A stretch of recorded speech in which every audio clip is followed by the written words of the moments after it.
Hello friends, आज मैं आपको 1993 की स्लीवर एक थ्रिलर मिस्ट्री मूवी एक्सप्लेन करने वाला हूँ। इस मूवी में हमारी मेन कैरेक्टर बिल्डिंग में मूव होती है, पर ये बिल्डिंग बहुत ही अजीब है।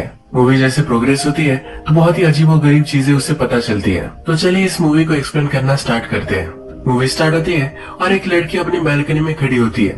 उसके पास एक आदमी आता है और उसे पुश कर देता है। ये जो इंसिडेंट हुआ था, इसे अब कुछ दिन गुजर चुके हैं। जिस अपार्टमेंट में इंसिडेंट हुआ है, उसी अपार्टमेंट को हमारी मेन कैरेक्टर, जिसका नाम है कार्ली, ये अब देख रही है। उसके एजेंट उसे सब कुछ घर के बारे में बताती है और कार्ली को भी ये घर बहुत पसंद आता है। एक सीन हम देखते हैं कि कार्ली जब काम पर होती है तब उसे कॉल आता है। इस घर को बाय करने के लिए उसका एप्लीकेशन अप्रूव हो चुका है। यह एप्लीकेशन इतनी जल्दी अप्रूव हो जाएगा वो एक्सपेक्ट नहीं कर रही थी, क्योंकि कभी भी इतनी जल्दी नहीं होता। कार्ली फिर अपना सब सामान लेकर उस फ्लैट में मूव होने के लिए रेडी होती है। वो अपना सामान लेकर जा रही थी और उसके दोनों हैंड एंगेज थे। डोरमैन कहीं भी आसपास नहीं था। तभी हमारा और एक मेन कैरेक्टर, जिसका नाम है जेक, ये डोर ओपन करने में उसे मदद करता है। जेक उसे कहता है कि आसपास का एरिया मुझे बहुत ही अच्छी तरीके से पता है, अगर तुम्हें कोई भी हेल्प चाहिए तो मैं तुम्हें कर सकता हूँ। कार्ली भी इसके लिए थैंकफुल है। कार्ली के नीचे वाले फ्लोर पर ही जेक रहता है। कार्ली एक दिन सुपर शॉप में कुछ बाय कर रही होती है। तभी बहुत ही इंट्रिग से उसे एक बूढ़ा आदमी, जिसका नाम है एलिस, ये देख रहा होता है। ये उससे बात करता है और कहता है कि मैं भी तुम्हारी बिल्डिंग में रहता हूँ। कार्ली सब बाय कर आगे चलती है तो उसका पीछा फिर से एलेक्स करता है। एलेक्स कहता है कि मैं तुम्हारा पीछा नहीं कर रहा, पर तुम्हारे फ्लैट में जो पहले रहती थी तुम उसी की तरह दिखती हो। मूवी के फर्स्ट में जिस लड़की को बिल्डिंग से धक्का दिया गया था, उसका नाम था नियोमी सिंगर। एलेक्स कार्ली को कहता है कि तुम नियोमी की तरह ही दिखती हो। एलेक्स और नियोमी एक दूसरे के बहुत ही अच्छे फ्रेंड्स थे। नियोमी की जब डेथ हुई तो सबको लगा कि उसने सुसाइड की है। बिल्डिंग में सब लोगों का सवाल होता है कि उसने ऐसा क्यों किया। एलेक्स और कार्ली और भी बातें करते हैं। एलेक्स एक प्रोफेसर है जो टीचिंग करने के लिए एक नई सिटी में जाने वाला है। अगले कुछ सीन में कार्ली अपने घर पर है और अपने सब काम कर रही है। वो जब शॉवर ले रही है तो हम देखते हैं कि उसे कोई रिकॉर्ड कर रहा है। हमें बहुत सारे मॉनिटर्स देखते हैं और सब कुछ बिल्डिंग में रिकॉर्ड हो रहा है। अभी रिकॉर्डिंग कर कौन रहा है ये हमें आगे पता चलेगा। नेओमी बहुत सालों से एक रिलेशनशिप में थी।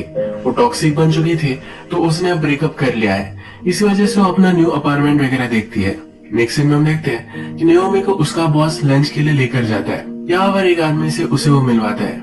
इस आदमी का नाम है जय और एक राइटर है। इसने कुछ बुक्स लिखी थी और उसी वजह से मिलीनियर हो गया।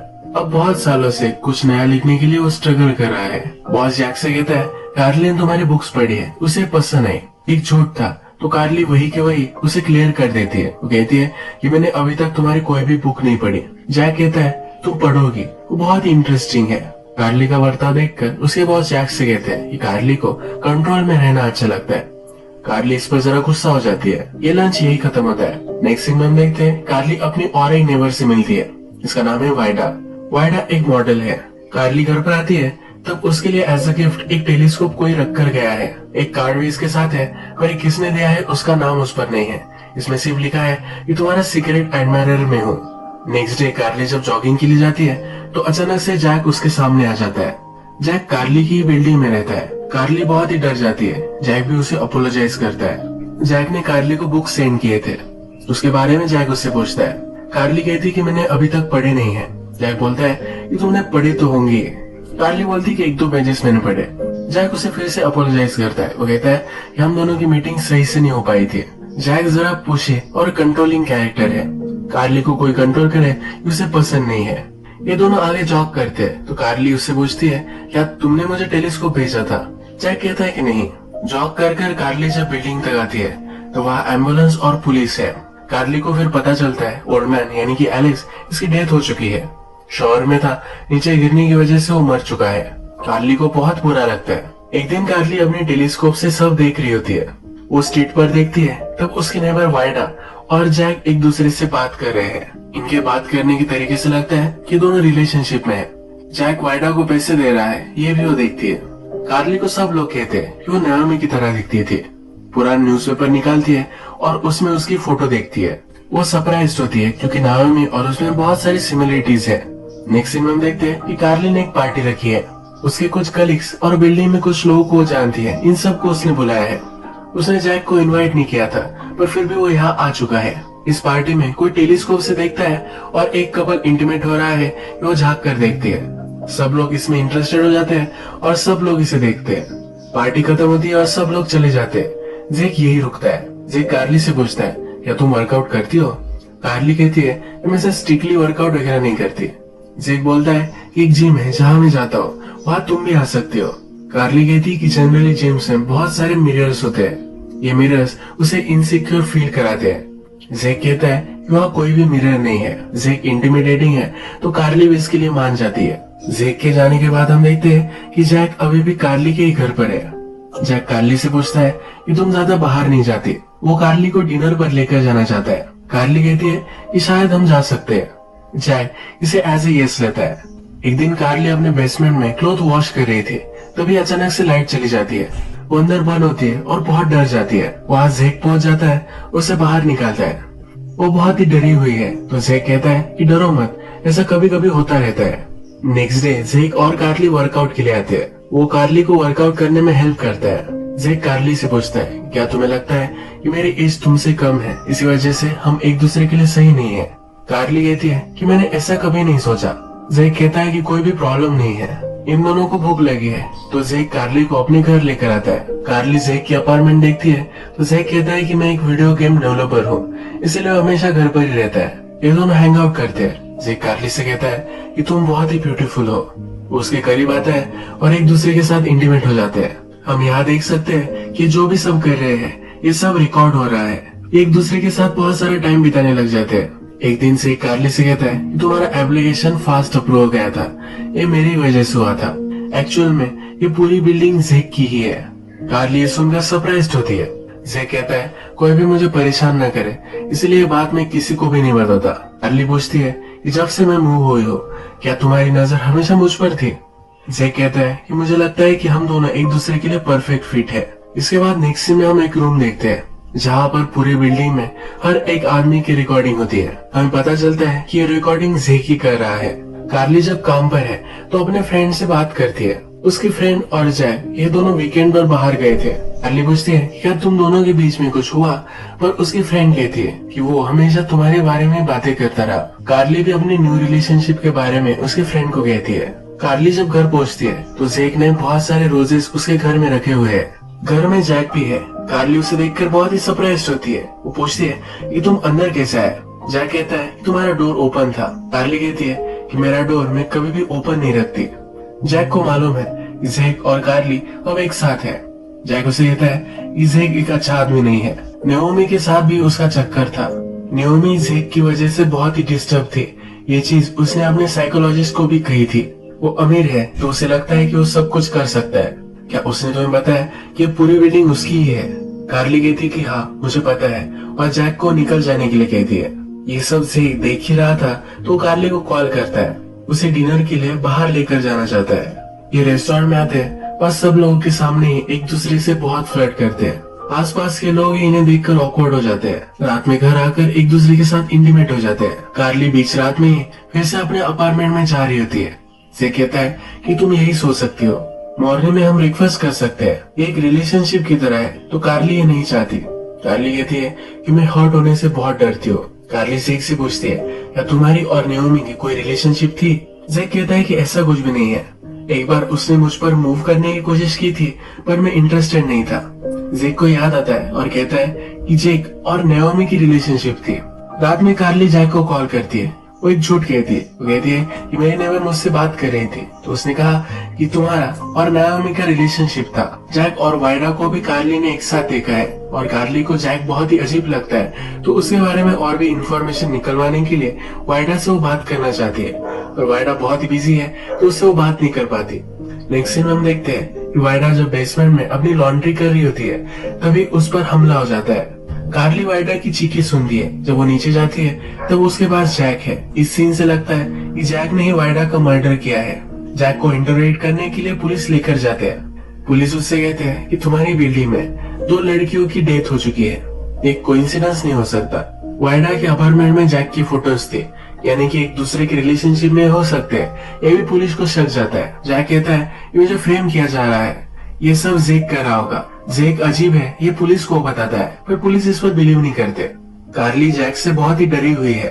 वो जेक के साथ है। वो जेक को कहती है कि जैक को बेल मिल सकती है। जेक कहता है कि अगर वो वापस आया तो हमें पता चल जाएगा। कार्ली कहती है कि कैसे पता चलेगा। जेक फिर उसे उसके सीक्रेट रूम में लेकर जाता है जहाँ पर वो सब कुछ रिकॉर्ड करता है। उसे वो सब कुछ दिखाता है और कहता है इस बिल्डिंग में हर एक आदमी को हम देख सकते हैं। जेक की मदर एक टीवी शो करती थी। जेक को देने के लिए उसके पास टाइम नहीं था, तो हमेशा अपनी मदर को टीवी पर ही देखता था। वो बड़ा हो गया, उसकी मदर गुजर जाने के बाद उसकी आदत नहीं गई। सब लोगों के घर में क्या चल रहा है ये उसे देखना अच्छा लगता है। कार्ली ये सब देखकर बहुत ही शॉक होती है। कार्ली फिर इस सिस्टम को पूरी तरीके से जान लेती है। सब लोगों के घर में क्या चल रहा है ये देखने के लिए कार्ली भी बहुत ही क्यूरियस है। वो बहुत घंटों तक यही देखती रहती है। एक स्क्रीन पर वो देखती है तब एक छोटी लड़की को उसके स्टेप फादर मोलेस्ट करते हैं। ये देखकर उसे बहुत ही बुरा लगता है। नेक्स्ट डे ये छोटी लड़की और उसके स्टेप फादर कार्ली से लिफ्ट में मिलते हैं। ये छोटी लड़की कार्ली से कहना चाहती है कि उसके साथ जो हो रहा है गलत हो रहा है, पर वो बोल नहीं पाती। कार्ली को क्या चल रहा है सब कुछ पता है, पर वो डायरेक्टली बोल भी नहीं सकती। वो फिर कॉल कर स्टेप फादर को धमकाती है अगर फिर से उसने उस लड़की के साथ कुछ भी किया तो उसे मार देगी। इसके बाद स्टेप फादर भी डर गया और उस लड़की से उसने माफी मांगी। ये सब कार्ली ने उस मॉनिटर्स पे देखा।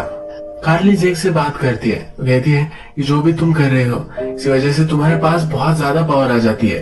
ये सही नहीं है, लोगों की लाइफ प्राइवेट होती है तो ऐसे उसे रहने देना चाहिए। जेक कहता है कि जिस तरह से तुमने उस छोटी लड़की को हेल्प की उसी तरह से हम सब लोगों को हेल्प कर सकते हैं। कार्ली जब घर पर पहुंचती है तो वहाँ फिर से जैक ऑलरेडी घर पर था। जैक के हाथ में गन भी है। वो कार्ली को जेक को कॉल करने के लिए कहता है। जेक काम कर रहा था तो कार्ली के घर में क्या चल रहा है ये उसने नहीं देखा। वो नीचे आता है तो जैक उस पर भी गन रखता है। वो कहता है कि तुमने नाओमी को मारा है, ये तुम एडमिट करो। जेक इस पर मना करता है। जैक कहता है कि जिस तरह से तुम्हारी मदर मरी थी शॉवर में से गिरकर, उसी तरह से एलेक्स भी मरा है। तुम ही हो जो सब लोगों को इस बिल्डिंग में मार रहे हो। जेक जैक से कहता है कि तुम्हारे पास नाओमी को मारने के लिए मोटिव था। मैं हमेशा से सब कुछ देख रहा था। इस घर की चाबी नाओमी ने ही तुम्हें दी थी, इसी वजह से हमेशा तुम अंदर आ जाते हो। तुम नाओमी के साथ रिलेशनशिप में थे पर तुम्हें प्रॉब्लम आ चुका था, तुम्हें डिसफंक्शन हुआ था, इसी वजह से नाओमी के साथ तुम कुछ भी कर नहीं पा रहे थे। नाओमी किसी को कुछ भी ना बताए इसलिए तुमने उसे मार डाला। यहाँ फिर जैक और जेक में फाइट होती है और इस फाइट में जैक को ही गोली लग जाती है। पुलिस फिर इन दोनों का स्टेटमेंट लेते हैं। जैक के पास अपार्टमेंट की जो चाबी थी ये भी पुलिस को मिल जाती है। यानी कि अपने टेस्टिमोनी में कार्ली और जेक ने अभी अभी जो भी सब कहा है ये सब कुछ सही है। पुलिस भी फिर वहाँ से चले जाते हैं। कार्ली और जेक अब अकेले हैं तो कार्ली जेक से पूछती है कि हम दोनों इंटीमेट हुए थे, क्या तुमने वो भी रिकॉर्ड किया था? जेक कहता है कि हाँ। कार्ली ये सब देखती है और फिर कहती कि इसे डिलीट कर दो। जेक इसे डिलीट कर देता है। जेक ने उनकी टेप छुपा कर रखी थी जहाँ पर उसने छुपाई थी, तो कार्ली कैमरे से वो भी देख लेती है। जेक फिर कार्ली से कहता है कि मुझे जरा भूख लगी है, हम दोनों के लिए मैं कुछ लेकर आता हूँ। जब वो बाहर जाता है तो जेक ने जहाँ पर उनकी टेप छुपा कर रखी थी ये टेप वो ढूंढ लेती है। टेप को जब वो प्ले करती है तब उसे पता चलता है कि नाओमी और जेक इन दोनों में रिलेशनशिप थी। जेक वापस आ जाता है और उसे पता चल जाता है कार्ली को उसकी टेप मिल चुकी है। कार्ली डर कर उस रूम का दरवाजा बंद कर लेती है। जेक उसे डोर ओपन करने के लिए कहता है पर कार्ली नहीं करने वाली। जेक दरवाजे को तोड़कर अंदर आ जाता है। जेक अपनी सफाई में कहता है मेरी उसके साथ जो भी रिलेशनशिप थी उसका कोई मीनिंग नहीं था। मैं तुमसे बहुत प्यार करता हूँ, तुम दोनों में जो है ये वर्ड्स में एक्सप्रेस भी नहीं हो सकता। कार्ली ने जो टेप लगाई थी ये चल ही रही थी। इसी टेप में नाओमी जिस रात मरी थी वो भी रिकॉर्ड हुआ है। उसे किसी ने पुश किया था ये उसमें दिख रहा है। कार्ली इस टेप को जूम करती है और नोटिस करती है कि ये जैक ही था जिसने नाओमी को मारा था। कार्ली को लग रहा था कि जेक ने नाओमी को मारा था। जैक जेक को फ्रेम करना चाहता था इसलिए सब कुछ कर रहा था। जेक इनोसेंट है पर कार्ली अभी भी गुस्से में है। जेक जो भी सब करता है ये उसे बहुत ही गलत लगता है। कार्ली के पास एक गन है तो सब स्क्रीन को फोड़ देती है। इसके बाद रिमोट लेकर सब कुछ मिटा देती है। वो जेक को कहती है कि रियल लाइफ जियो, सही एक्सपीरियंस लो, ये सब गलत है, और वहां से चली जाती है। वो जेक के साथ अब कोई भी रिलेशनशिप नहीं रखना चाहती। अगर हम देखें तो जेक एक स्टॉकर टाइप की कैरेक्टर था। हमेशा से उसकी कार्ली पर नजर थी। कार्ली पहले ही अपने बहुत सारे साथ एक टॉक्सिक रिलेशनशिप में वेस्ट कर चुकी है। जेक के साथ वो अगर रहेगी तो फिर से वही होगा, तो इसी वजह से उसके साथ अब नहीं रहने वाली। यही मूवी एंड हो जाती है। अगर आपको वीडियो अच्छा लगा तो प्लीज इस वीडियो को लाइक कर दीजिएगा। मैं बहुत सारी मूवीज लेकर आते रहता हूँ, तो प्लीज इस चैनल को सब्सक्राइब कर दीजिए और बेल नोटिफिकेशन आइकॉन दबाने मत भूलिए। हम फिर से मिलेंगे और एक नई मूवी के साथ, तब तक के लिए थैंक यू और आप अपने आप का ख्याल रखिए।